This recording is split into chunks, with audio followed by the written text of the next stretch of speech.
Oh, look at this. Oh, this is cool. Oh, something bedded down in here. Something big. Or maybe a couple of them. Let's see if we can, if there's any poo around. Again, in this habitat, I'm going to guess elk or deer. Probably not moose, but not a rule. But you can tell something bedded down here. It's like tall grasses. And then there's this just random patch in the middle that is all crumpled and trampled down. And it doesn't really have a distinct shape like a human would make. But it is big enough for an ungulate or a couple of ungulates. Also, if you look at this spot, it's pretty good, right? It's kind of open. And so it would be hard for a predator to sneak up on them. They can see a long ways. And so it's a bit of a safe location. Also, sometimes you can kind of smell if there's, but who knows when this is from. But we're just looking to see if we can find any scat. Yeah. You find some? Yeah. Oh yeah, nice. This is elk. Yeah, nice. This is elk. It's too big to be deer. Yeah. So I could tell people, so if it's the size of a chocolate-covered almond, then it's moose. Chocolate-covered peanut, then it's elk. Chocolate-covered raisin, then it's caribou or deer. So these are chocolate-covered peanuts. Maybe a bit bigger, but definitely not almonds.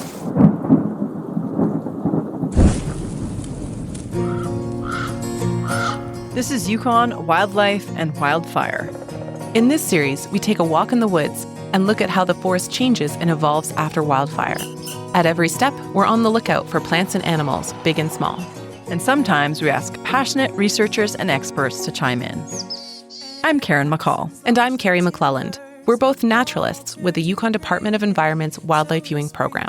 We don't leave home without binoculars and field guides. This podcast is for everyone who has burning questions about wildlife and wildfire. That's good. I see what you did there. Fire's over, but that's only just the start, just the start.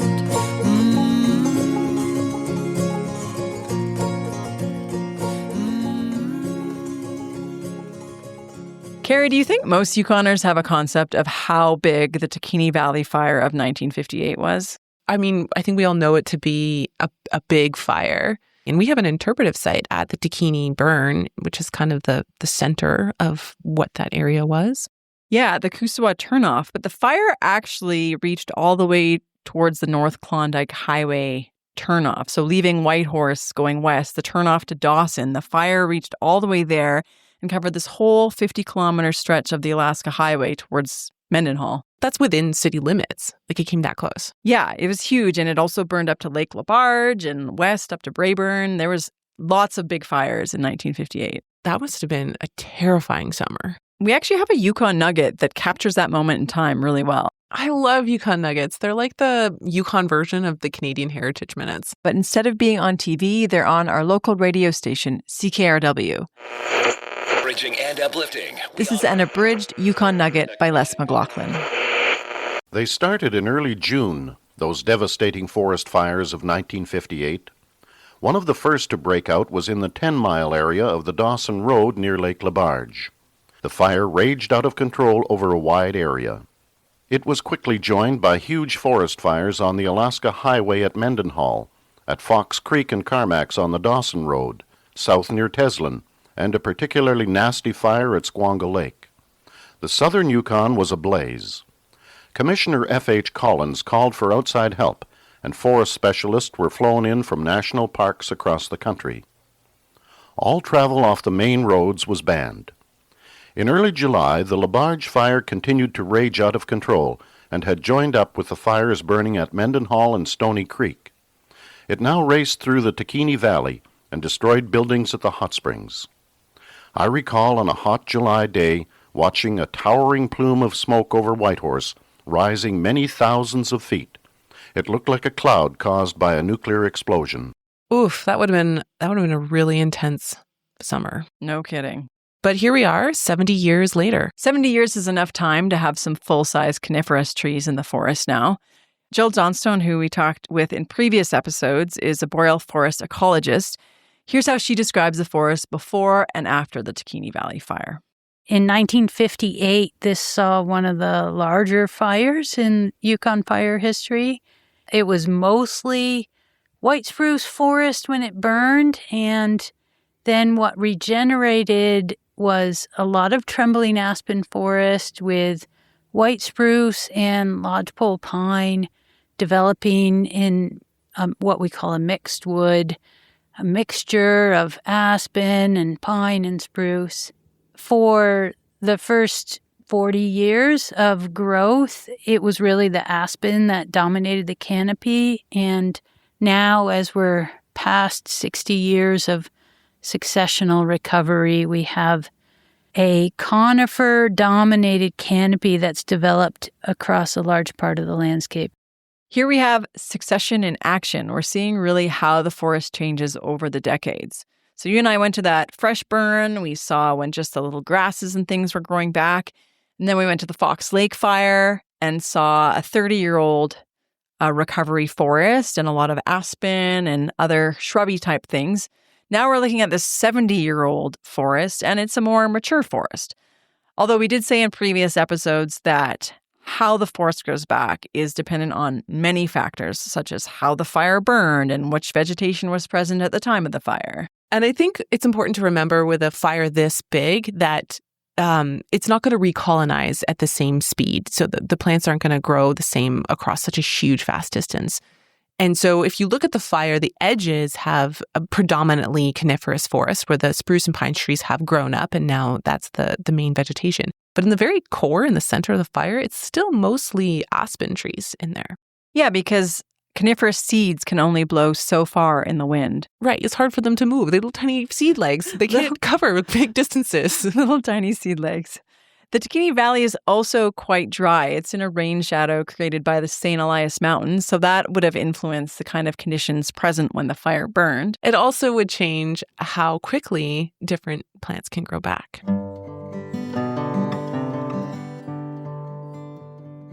So we're going to head out to the sort of perimeter area of the Takhini Valley Fire today and check out who's living in the predominantly pine forest.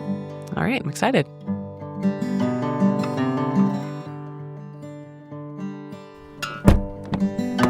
Check, check, check. Check, check. Check, check. So we're looking out over this valley and you can see spruce trees. I mean, evergreens, basically. There's a mix of pine and spruce, but the growth of the spruce trees indicates the age of this forest. But also you can see across the valley like stands of trembling aspen and deciduous trees. So I think that also sort of demonstrates that patchwork effect, which adds diversity to a habitat. The Takhini Valley Fire raged fiercely until late July 1958, when cooler weather and rain allowed fire crews to contain it. By the end of that summer, it had burned roughly 900 square kilometers. We're exploring a teeny tiny fraction of this wildfire. Okay, so this forest right here is mostly lodgepole pine. And I don't see very many spruce, there's one over there. I think that's more typical of what you see in the Yukon is like these stands of trees that are all similar because something disturbed this area and then made the conditions appropriate for particular species to grow up. Now, these lodgepole pines are going to provide enough shade that the next generation of trees to grow up here are more likely to be the white spruce that would come in here because they're more shade tolerant. There's not a lot of understory in this part of the forest. No willows or larger shrubs. There are ground shrubs, berries, cranberries, some grasses, but otherwise the forest is mostly clear of vegetation below tree level. I love that type of forest. I love these open pine or open aspen forests where you can just wander and explore. You can ski for a long time. They're easy walking, easy travel. And you can also find in here a lot of game trails. So that's wildlife trails. So paths that animals have walked over and over and over again. And it looks like, I found a trail. And then it just sort of disappears into nothing because it was never a purpose-built trail. It was just an area where an elk or a moose or something walked numerous times. We follow one of these faint game trails. Then we spot some burned trees not far off. Oh yeah, you can see the char still on these fires. So this would have been from the 1958 forest fire, like 70 years ago, and these logs are still sitting here. And I think it's a really good example of really showing people like the slow rate of decomposition in the Yukon. I think if you were in a temperate forest or there's more moisture, these would be long gone. In a more temperate forest, this log would have become the base for other plants and trees to grow on. It would have been eaten up by moss and vegetation and returned to the soil. But this log has just a little bit of lichen growing on it. It's a bit rotten on top, but otherwise looks pretty similar to the day it fell. Okay. So if you come over here, normally you think of something sitting on the ground is moist, and it's going to rot because of the moisture and the other things in there that decompose things. But in the Yukon, because our ground is so dry, and it's actually the opposite. So the top of the log here is what is rotting away, and the bottom, I'm going to just put my hand. Yeah, it's still smooth. It's solid underneath there, which is counterintuitive to what we think of. There are several reasons why decomposition is hindered in the northern boreal forest. It all comes down to cold. We have long winters with temperatures below zero. Frozen things don't decompose. Then in the summer, our nights are cool, and this coolness also slows down decomposition.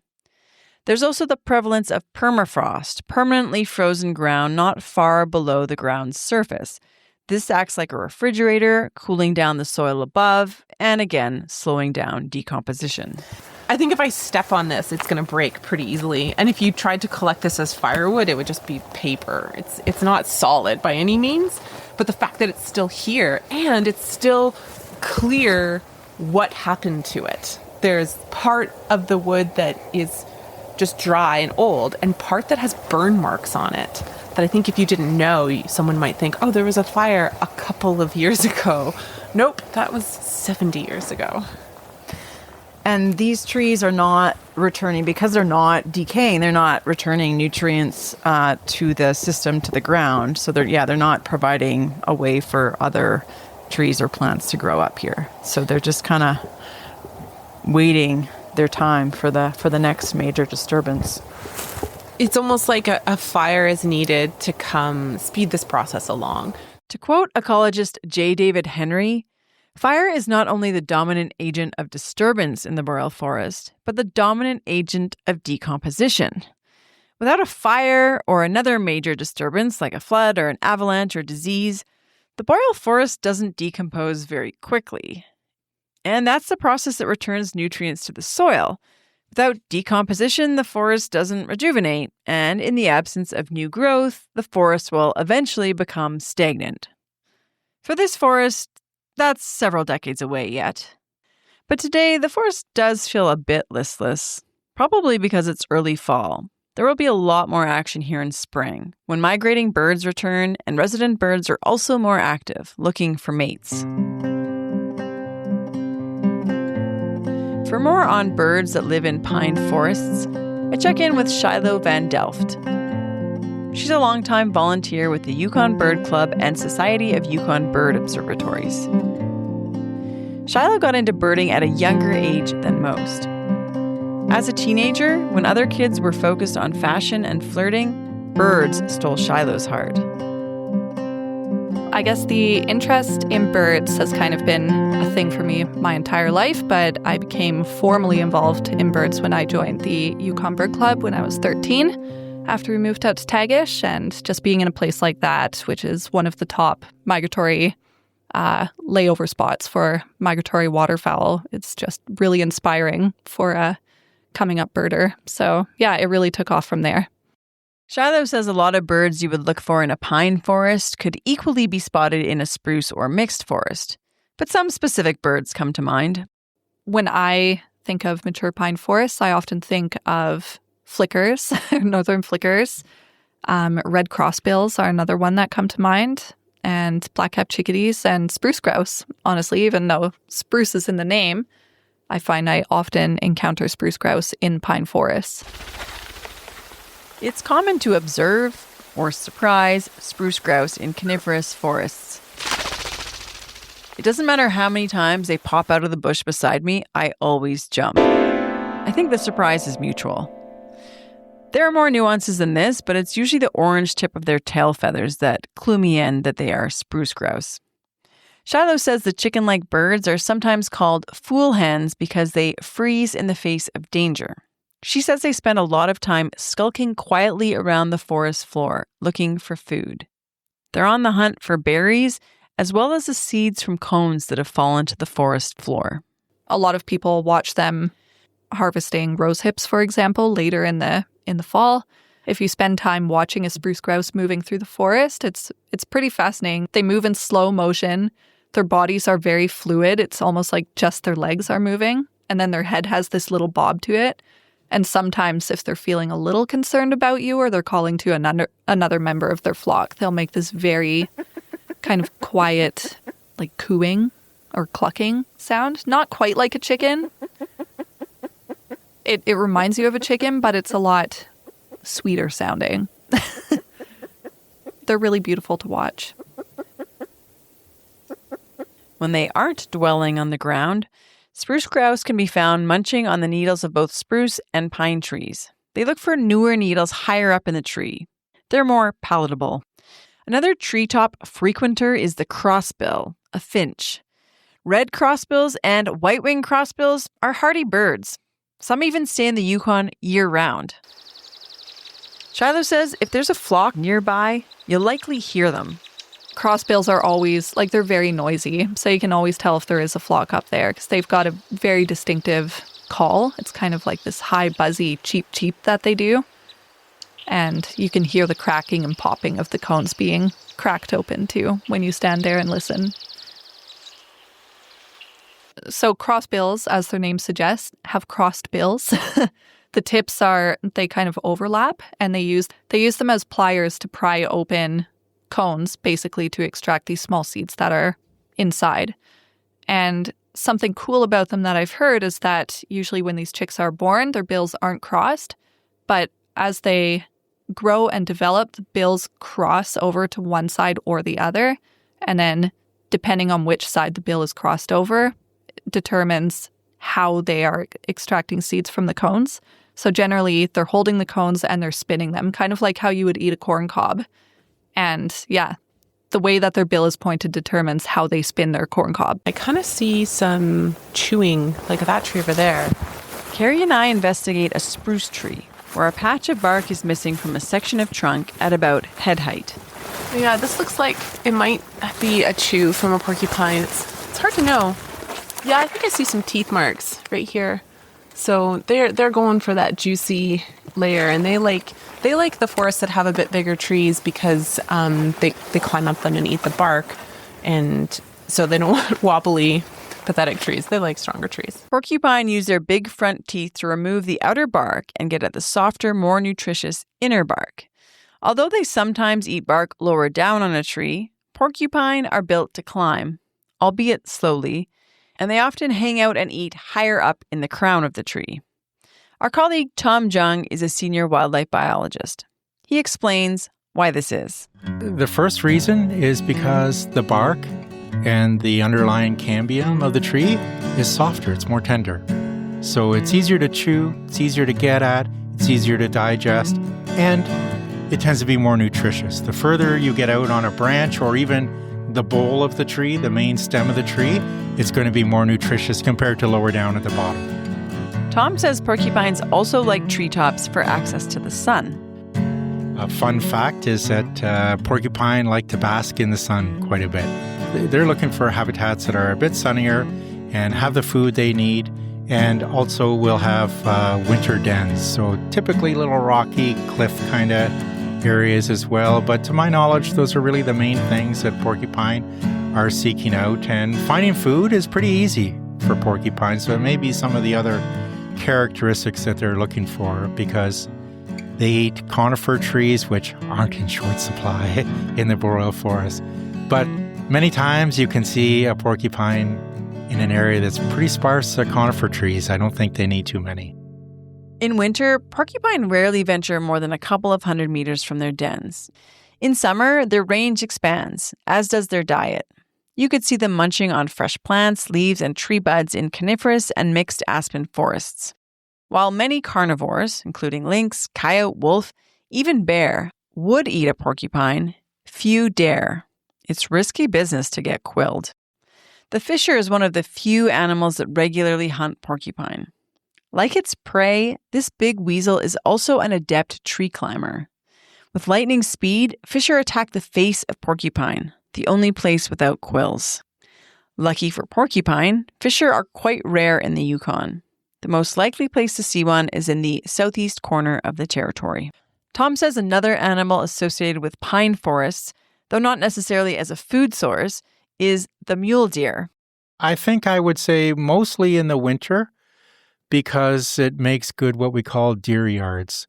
The understory is pretty uncluttered, and the canopy of the pine trees provides enough of a ceiling, if you will, or a coat that the snow isn't quite as deep underneath. So, and it even has a thermal advantage because the canopy tends to block the warm air radiating from the ground from escaping to space. It's probably not a big difference, but if you're out there every day at minus 18 or minus 28 or colder, a degree or two does make a difference. So for those reasons, in the winter, in those kind of closed pine forests, they tend to be good habitats for mule deer. Okay, even if there's maybe not much for them to eat, but it's a good place just for them to take shelter. Yeah, absolutely. And they may move out into more grassy or open areas in the daytime when it's a little bit warmer.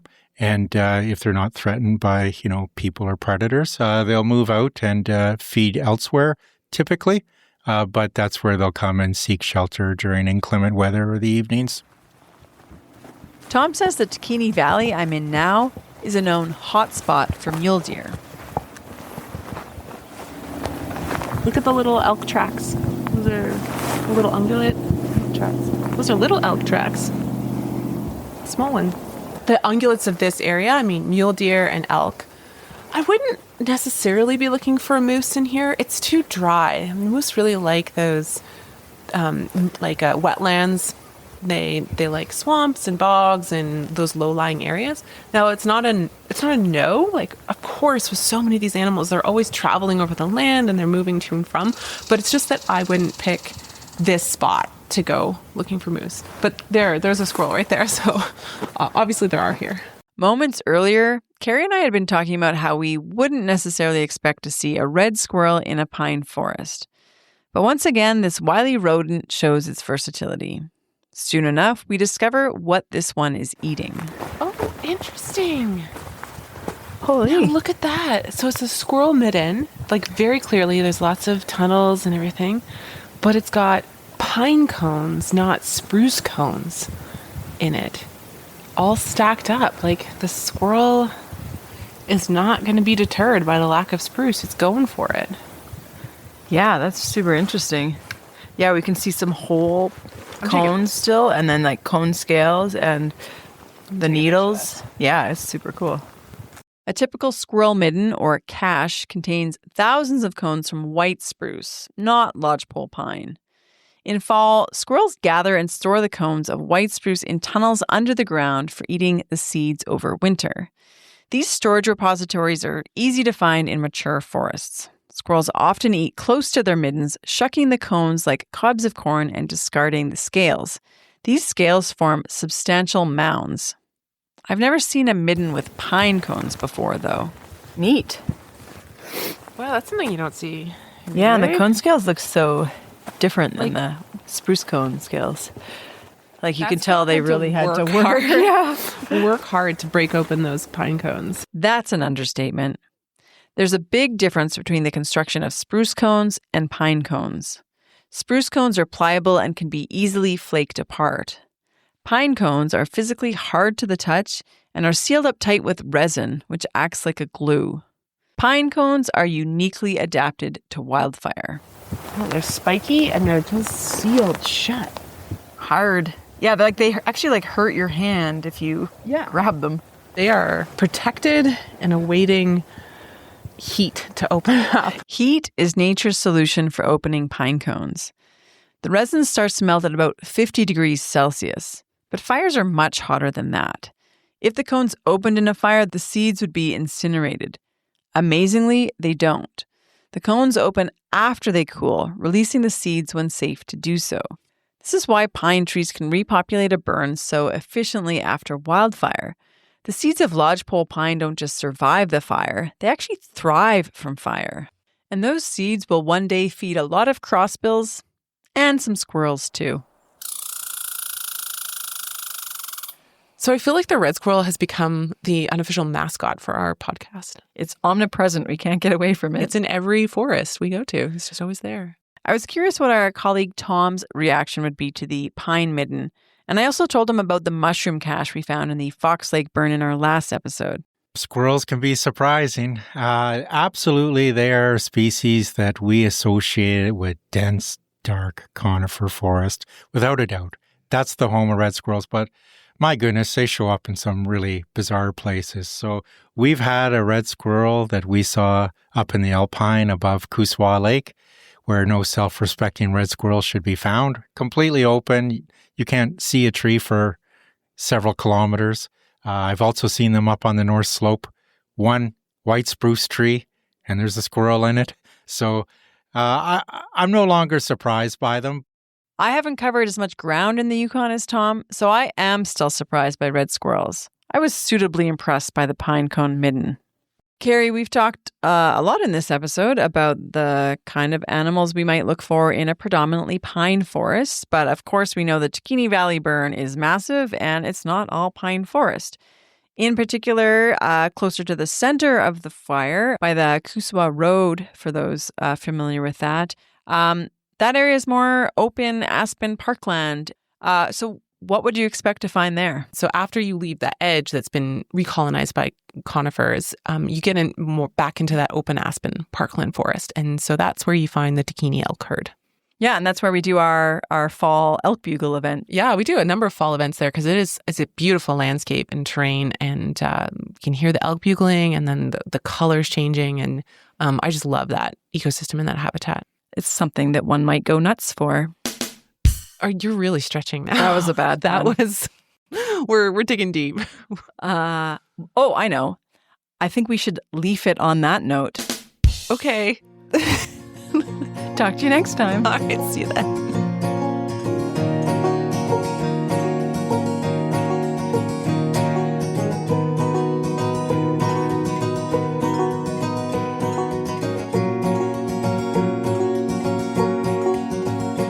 This podcast was produced by the Yukon Department of Environment's Wildlife Viewing Program.